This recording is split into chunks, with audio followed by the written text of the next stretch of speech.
À la fin de la vidéo précédente, nous avions laissé les Vandales durant leur arrivée en Gaule au tout début de l'année 406. La coalition germanique pénètre alors dans l'Empire au niveau de Mayence sans qu'aucune résistance conséquente ne leur soit opposée. Les armées d'Occident ont été grandement mobilisées pour lutter contre l'arrivée de groupes Goths en Italie dès 401. Les quelques soldats chargés de tenir la frontière du Rhin ne sont pas de taille à stopper une migration aussi massive. Les Germains décident une fois arrivés de vivre sur le pays, en attendant de pouvoir traiter avec l'Empire ou d'obtenir une victoire militaire importante pour assurer leur situation.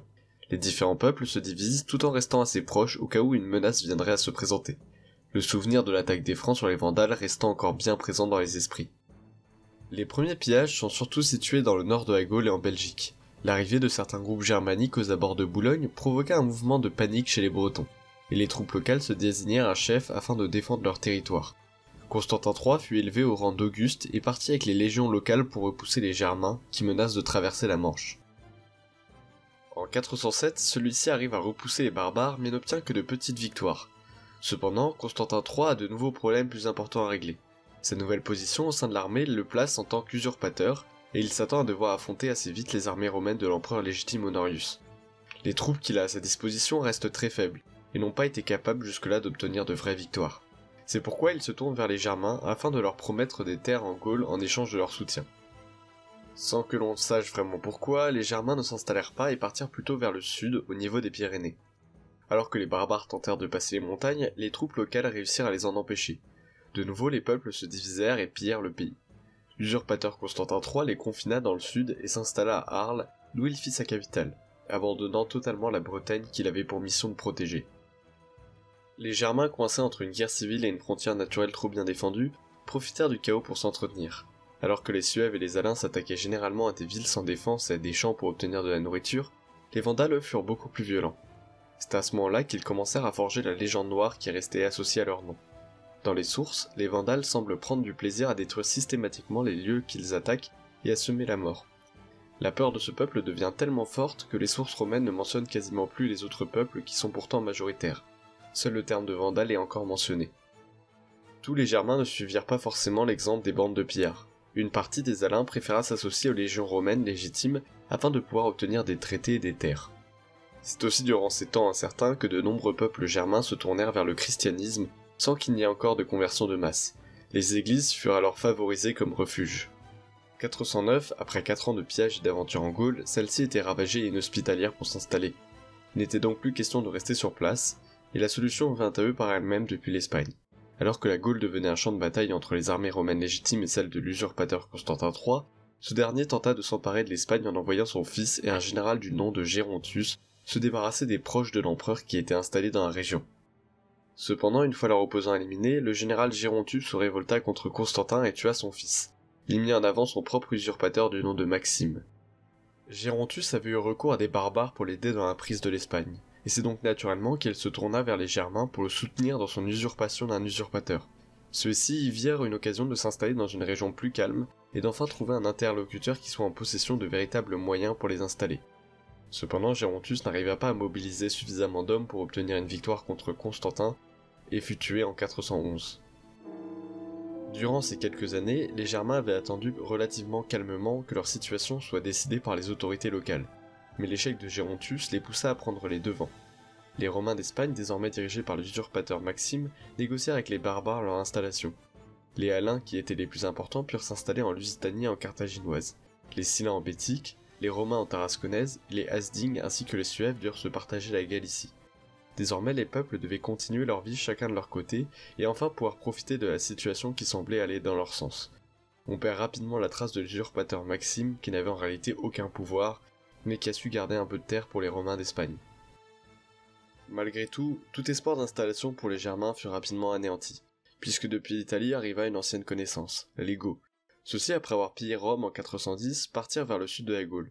Constantin III étant mort en 411, ce fut son successeur Jovien qui dut faire face à l'arrivée de ceux-ci dirigés par leur chef Atholf. Jovien fut battu en 413.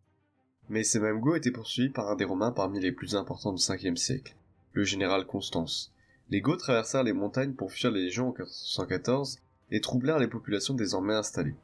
Certains Goths allèrent jusqu'à tenter de traverser vers l'Afrique, mais ce fut un échec total.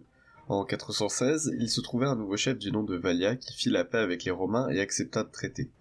Les Goths, qui étaient désormais en Espagne, devaient pour se racheter détruire les royaumes que s'étaient forgés les Germains dans toute la péninsule.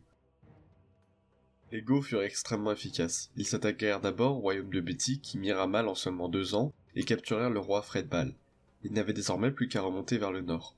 Les Alains furent les suivants et furent massacrés perdant leur roi Adax au combat et une énorme partie de leur population. Mais alors que le roi Valia s'apprêtait à achever son œuvre et à s'attaquer à la Galicie, Constance lui demanda de revenir en Gaule afin d'installer son peuple. Cette décision se comprend par le fait qu'en chassant tous les peuples germaniques, les Goths étaient désormais capables de contrôler toute la péninsule ibérique pour eux s'ils le voulaient. Le général Constance, pour sa grande efficacité, notamment face aux Germains, fut promu au rang d'empereur sous le nom de Constance III, avant de mourir de cause naturelle en 421. L'Espagne était désormais ravagée par la guerre. Les Silins et les Alains survivants étaient dispersés et très affaiblis. Ces derniers avaient perdu le plus durant ces conflits et ne représentaient quasiment plus rien des forces qui avaient traversé le Rhin 11 ans plus tôt. Les rescapés partirent demander l'asile chez leurs anciens alliés, et Gundéric, le roi des Vandales à Sting, leur proposa de venir chez lui. Renforcé par ces nouveaux arrivants, il décida de forcer l'annexion du peuple suève afin de réunir de nouveau toute la coalition sous une seule entité.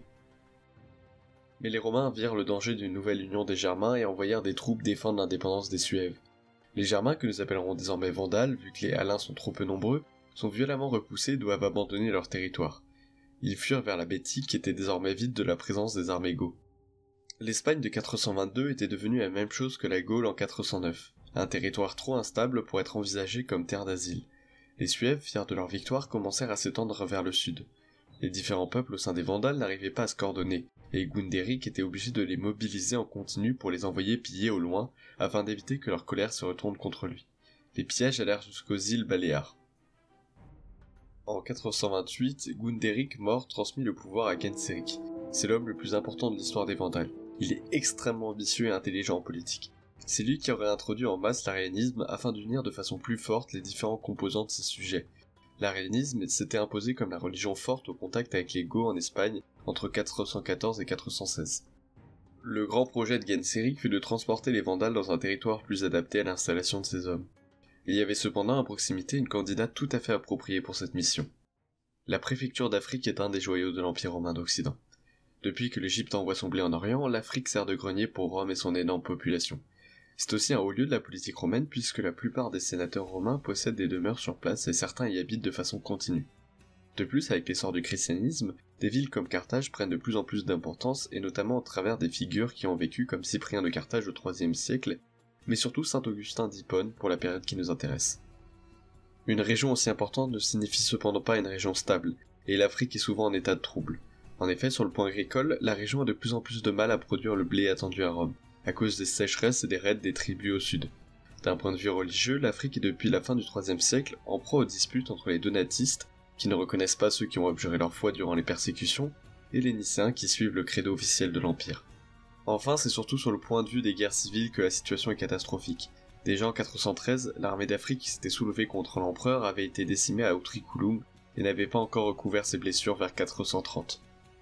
De plus, avec la mort de l'empereur Honorius en 423, une crise politique avait éclaté à Rome car aucun empereur ne lui fut désigné comme successeur en Occident, et certains politiciens comme Aetius mirent en place l'empereur Jean, qui ne fut pas reconnu par le comte d'Afrique Boniface qui participa à son renversement au profit du très jeune Valentinien III. En 427, 3 hommes se disputent la seconde place de l'Empire, Boniface en Afrique, Félix en Italie et Aetius qui a le soutien des Huns et des armées romaines au nord. Félix engage des hostilités contre Boniface qui doit faire appel à des mercenaires goths pour subvenir au manque de troupes en Afrique. C'est en mai 429 que Genseric sent le moment venu et organise la traversée sur des cargos de pêche. Il n'y a désormais plus que 80 000 Germains dans le groupe, loin des 200 000 lors de la traversée du Rhin un quart de siècle plus tôt. Il est probable qu'il ait proposé ce service aux deux parties du conflit afin de pouvoir s'assurer de la tranquillité de la traversée. Les Vandales ne montrent que peu d'intérêt pour les terres de l'ouest de l'Afrique et témoignent de leurs vraies intentions en s'attaquant à Hippone, seulement 1 an après leur arrivée. Les armées de Boniface sont incapables de battre les nouveaux venus et subissent une défaite devant la ville. Celle-ci tombe au bout de 14 mois et c'est durant ce siège que meurt Saint Augustin. Les armées de l'Empire romain d'Orient sont envoyées au soutien de l'Afrique sous la direction du général Aspar, qui n'arrive pas à remporter de victoire et subit même une défaite cuisante durant l'été 431, alors que l'armée vandale ne devait pas dépasser les 15 000 hommes. Cette situation désastreuse n'empêche pas Boniface de rentrer dans un nouveau conflit avec l'empereur et le général Aetius désormais au sommet du pouvoir. Boniface ne reviendra plus diriger l'Afrique puisqu'il meurt en 432.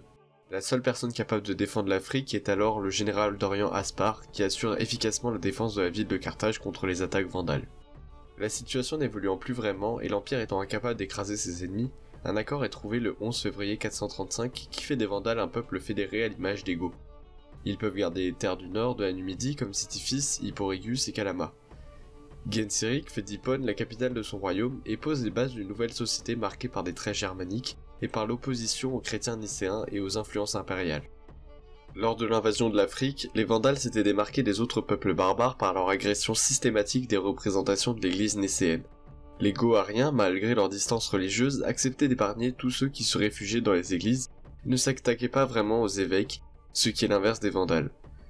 Les Vandales, eux, cherchaient à créer leur propre royaume et refusaient l'influence d'une autorité supérieure et notamment celle de l'Empire romain. Du côté de Carthage, les troupes de l'Empire romain d'Orient durent se retirer pour lutter sur les frontières de l'autre partie de l'Empire, et l'Afrique se retrouva sans aucune protection adaptée à la présence d'une force hostile. Genseric, une fois sa situation assurée dans son jeune royaume, engagea de nouveau les hostilités à l'automne 439, durant la saison de démobilisation des troupes romaines. 585 ans après la prise de Carthage par les Romains, la ville tombe aux mains des Vandales. La ville n'opposa aucune résistance et alors que la ville tombait aux barbares, plusieurs monuments furent grandement endommagés comme les thermes, le théâtre et l'Odéon. Les Vandales disposaient désormais d'un des ports parmi les plus importants de l'Empire et pouvaient exercer leur influence sur la totalité de la Méditerranée occidentale. Mais c'est ici que nous nous arrêterons pour aujourd'hui. Dans la prochaine vidéo, nous reviendrons sur le développement du royaume vandale jusqu'à son apogée, mais surtout sur les affrontements directs de celui-ci avec l'Empire romain, qui amèneront à la destruction de la cité invaincue de Rome face à sa vieille ennemie Carthage.